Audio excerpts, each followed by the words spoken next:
নমস্কার, আমি মৌ দাস। আর খুব শীঘ্রই মুক্তি পেতে চলেছে 7 হর্সেস প্রোডাকশন ও গ্লোবাল মিডিয়া নিবেদিত ছবি দাঁতের লড়াই। আর আজকে আমরা সঙ্গে পেয়ে গেছি এই ছবিরই একটি গুরুত্বপূর্ণ চরিত্রকে। নমস্কার। নমস্কার। কেমন আছেন? আমি ভালো আছি, তুমি কেমন আছো? আমি খুব ভালো রয়েছি। বেশ। তো দাঁতের লড়াই নিয়ে কথা বলতে গেলেই সবার আগে আমি যেটা আপনাকে জিজ্ঞেস করব, দাঁতের লড়াই শব্দটাই আমাদের প্রচন্ডভাবে নস্টালজিক করে দেয়। তো সেটা নিয়ে আপনার অভিজ্ঞতা কি বলে?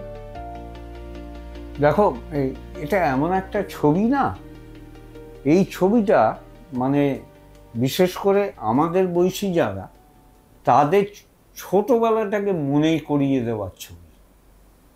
কিন্তু এই ছবিটা শুধু ছোটদের ছবি নয়, এই ছবিটার মধ্যে আজ থেকে 50-60 বছর আগে বাংলার গ্রামের যে চিত্র, বাংলার মানুষের যে জীবনযাপন, ছোট ছোট বাচ্চাদের যে জীবনযাপন, পুরো সামাজিক চিত্রটাই ফুটে ওঠে এই ছবিটার মধ্যে দিয়ে।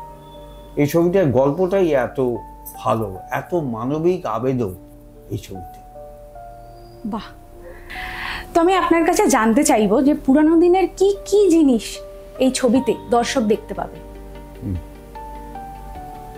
দেখো, 50-60 বছর আগে যদি ফিরে যাও আজ থেকে, তাহলে আমাদের ছোটবেলায় আমরা যেমন দেখেছি, বা দেখেছি কেন, নিজে ওভাবেই জীবনযাপন করেছি। খুব পভার্টি লেভেলের নিচে থাকা মানুষজন, গ্রামে কোনো আলো নেই, মানে পরনে ভালো কাপড় জামা নেই, এই যে চিত্রটা, এই চিত্রটা কিন্তু আজকের প্রজন্মের ছেলেমেয়েরা তো জানেই না। তারা তো ছোটবেলা থেকে খুব বৈভবের সঙ্গে মানুষ হয়, ফলে ওই আইডিয়াটা তাদের থাকেই না। ফলে এই প্রজন্মের ছেলেমেয়েরা দেখলে বুঝতে পারবে আজ থেকে 50-60 বছর আগে তার মা বাবাদের জীবন কিভাবে কেটেছে, তারা কিভাবে জীবনযাপন করেছে। অদ্ভুত একটা ব্যাপার। মনে করো, ছোটবেলায় আমারই মনে পড়ে, আমি হ্যারিকেনের আলোয় পড়েছি, হ্যাঁ, ছেঁড়া হাফ প্যান্ট পরে 2 কিলোমিটার হেঁটে স্কুলে গেছি, স্কুল থেকে ফিরেছি।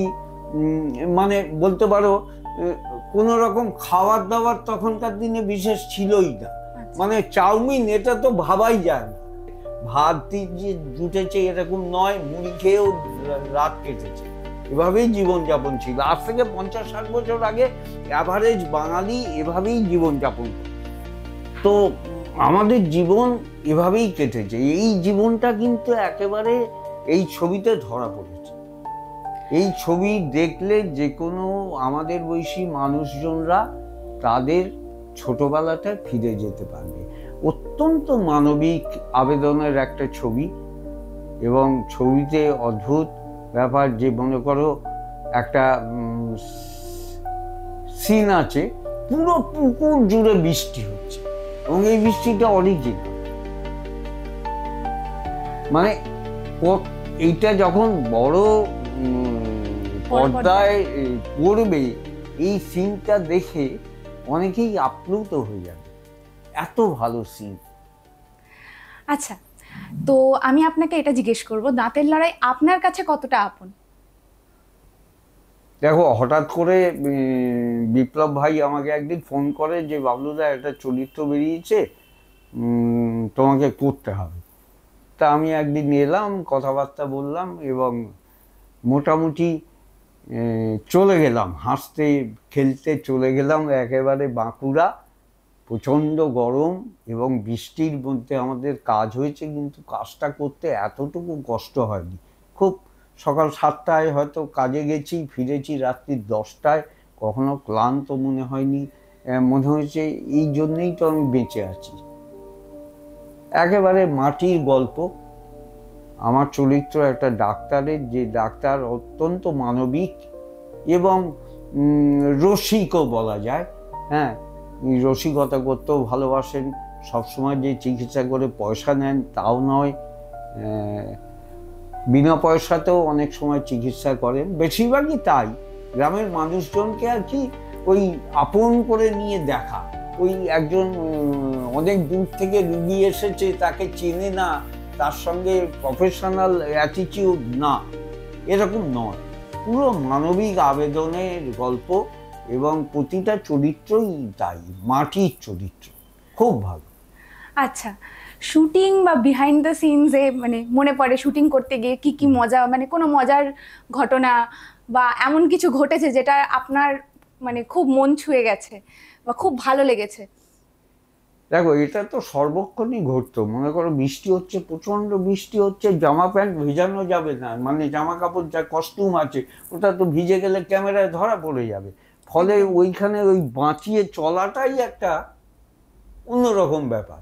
মানে কি করে যাব এই বারান্দা থেকে ও বারান্দা, বা এই ঘর থেকে ও ঘর, এটাই একটা খেলার মতো ব্যাপার, মানে যাতে বৃষ্টি না লেগে যায়। হ্যাঁ, প্রচণ্ড বৃষ্টি হচ্ছে, তার মধ্যে ক্যামেরা চলছে। হ্যাঁ, ভেরি নাইস। সমস্ত শুটিংয়ের বিহাইন্ড দি সিনস সবটাই খুব মজা, এবং খুব এনজয় করে কাজ করেছি।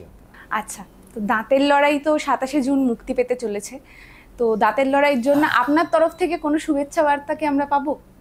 আমি দর্শকদের এইটুকুই বলবো, আপনারা হলে যান, হলে গিয়ে দেখুন, আপনারা আপনাদের ফেলে আসা জীবন দেখতে পাবেন, এবং সেই জীবনটা ছবির অনেক কাছাকাছি। ছবিতে যা দেখবেন সেটা আপনার চিরজীবনের মানে স্মৃতি হয়ে যাবে। আমি আমাদের ছবি বলে বলছি না, ছবিটি সত্যিই ভালো, দেখুন, ভালো লাগবে, আসুন হলে এসে দেখুন।